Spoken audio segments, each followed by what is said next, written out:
Hello, my name is Jason Chaco and I'm the Applications Marketing Manager at SIGLENT Technologies North America. In today's video, we're going to take a look at the RF amplifier, and we're going to look at the gain of the RF amplifier using a swept superheterodyne spectrum analyzer with a tracking generator. For those of you that may be new to amplification or RF testing, an amplifier simply takes an input signal and increases the amplitude of that input signal and then sends it on its way. And there's a supply voltage here of 15 volts on this particular mini circuits amplifier. That's a ZFL1000. And here is the subsequent data sheet. And so we've got the RF in and we've got the RF out. And we're just going to give it an RF input and then measure the RF output. The instrument that we're going to use, as previously discussed, is a swept superheterodyne spectrum analyzer. In this case, this is the SIGLENT SVA1015X. This is a swept superheterodyne. It also does have vector network analysis capability.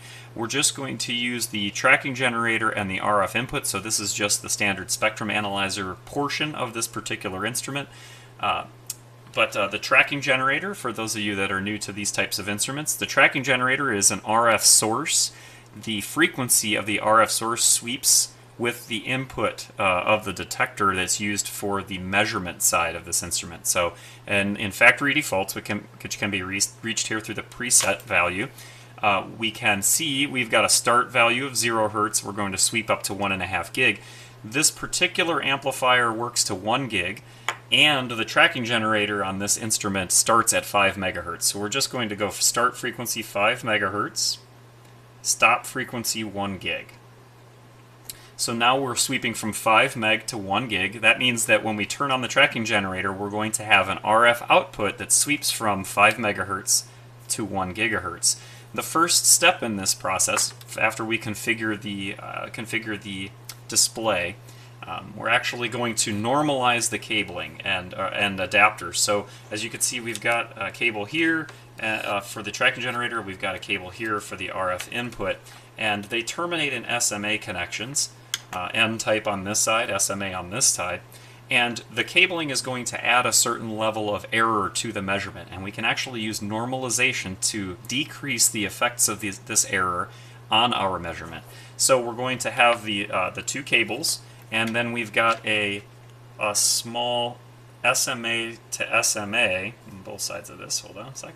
Both sides of this are SMA.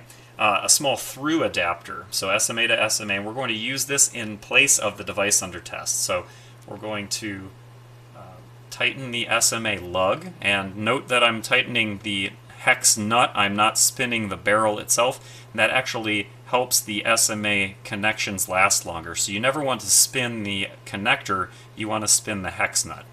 And then I'm going to connect the RF input to the other side of the through adapter. There we go. And now I'm going to turn on the tracking generator, and I'm going to enable. And now you'll see a flat line at minus 20 dBm. And here you can see the tracking generator level is set to minus 20 dBm. And now I'm going to normalize. Normalize is going to mathematically, it's going to subtract the original signal from itself, and that's going to give us 0. So again, I'm going to look at the normalized reference level. I'm just going to lower it a little bit. And now you'll see that there is a nice flat line at 0 dBm, or 0 dB, I'm sorry. Because we've actually subtracted it from itself, the original minus 20 dBm, through the cabling.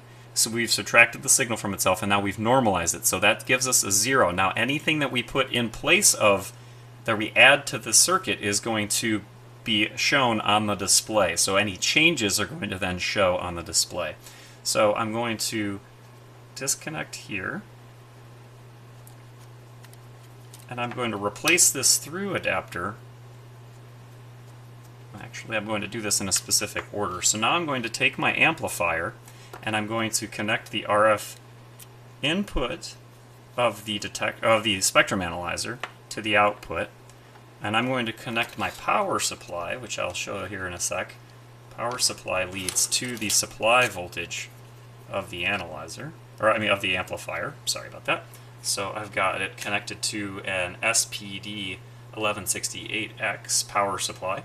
And so now I'm delivering a supply voltage of 12 volts to the amplifier.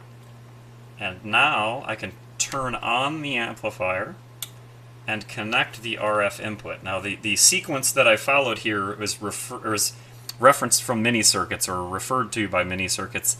They say connect the RF output, connect the DC voltage, and then connect the RF in. So that's the sequence of events that I'm following here.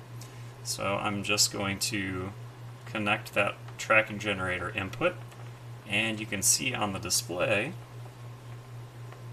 getting a nice flat curve at about plus 17 dBm. If we take a look at the data sheet, we can see that at 12 volts of supply voltage, we have an expected gain of around 17. So that's really nice, 17 dB gain off of that output. Now I want to compare this particular picture to some of the other information available in that graph. You'll see that there is a 12 volt supply voltage line, a 15 volt supply voltage line, and a 16 volt supply voltage line. So in order to see multiple traces on the display, again, this is the gain curve for this particular supply voltage of this amplifier, we can freeze this trace. So the yellow trace here is trace A. So I'm just press the trace button, and now we've got trace A, B, C, D. We've got it written or set to clear write. That means that every successive scan is going to overwrite the previous data. We actually want to freeze that, so we'll just press view. Now we'll enable trace B.